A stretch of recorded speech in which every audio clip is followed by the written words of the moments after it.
GST வரிக்கு எதிர்ப்பு தெரிவித்து தீப்பெட்டி தொழிற்சாலைகள் 4வது நாளாகவும் பட்டாசு தொழிற்சாலைகள் 5வது நாளாகவும் மூடப்பட்டுள்ளதால் உற்பத்தி பாதிக்கப்பட்டுள்ளதுடன் அதை நம்பியுள்ள தொழிலாளர்களும் கடுமையாக பாதிக்கப்பட்டுள்ளனர்.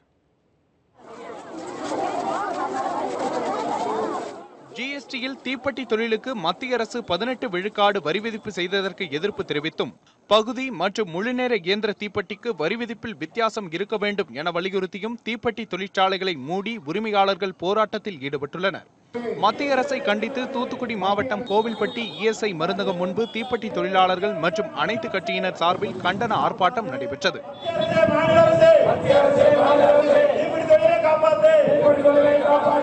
தொழிற்சாலைகள் மூடப்பட்டுள்ளதால் தங்கள் வாழ்வாதாரம் பாதிக்கப்பட்டுள்ளதாகவும் வரியை குறைத்து ஆலையை திறக்க மத்திய அரசு வழிவகை செய்ய வேண்டும் என தொழிலாளர்கள் வேண்டுகோள் விடுத்துள்ளனர். இன்னைக்கு தரப்பா நாளை தரப்பான்னு பார்த்துக்கிட்டு இருக்கோம். இருக்க வரி கூட்டினா என்ன அர்த்தம்? வரி எதுக்குத்தான் போடணும்னு தெரிய வேண்டாமா? நாங்க தான் இப்ப பாதிக்கிறோம். அவங்களுக்கு என்ன? அவங்க சொல்லிட்டு பேசாம இருந்துகிட்டாங்க. நாங்க அன்றாட 100 ரூபாய்க்கு வேலை தான் எங்க குடும்பத்தை ஓட்ட முடியும். இதேபோல் ஜிஎஸ்டி வரியில் பட்டாசு தொழிலுக்கு 28 விழுக்காடு வரி விதிக்கப்பட்டதை கண்டித்து சிவகாசியில் கடந்த 3ஆம் தேதி முதல் அனைத்து பட்டாசு ஆலைகளும் பட்டாசு கடைகளும் காலவரம்பற்ற வேலைநிறுத்த போராட்டத்தில் ஈடுபட்டுள்ளனர். இதனால் தொழிலாளர்களின் வாழ்வாதாரம் கேள்விக்குறியாகியுள்ளது. எங்களுக்கு இப்போ வேலையை பாதிக்கிறதுனால எங்களுக்கு கம்பெனி சம்பளம் போட்டும் கொடுக்க மாட்டுறாங்க. வேலை வெட்டி இல்லாமல் இப்படி இருந்தோம்னா நாங்கள் எப்படி சிவகாசியில் பட்டாசு வேலையை பார்க்குறவங்க எந்த மாதிரி நாங்கள் பிழைக்க முடியும்? அதைத்தான் நாங்கள் கேட்க முடியும்.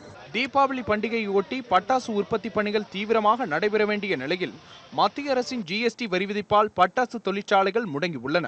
இதனால் வர்த்தகம் பாதிக்கப்பட்டுள்ளதுடன் இந்த தொழிலை நம்பியுள்ள பல்லாயிரக்கணக்கான தினக்கூலி தொழிலாளர்களின் வாழ்வாதாரமும் கேள்விக்குறியாகியுள்ளது.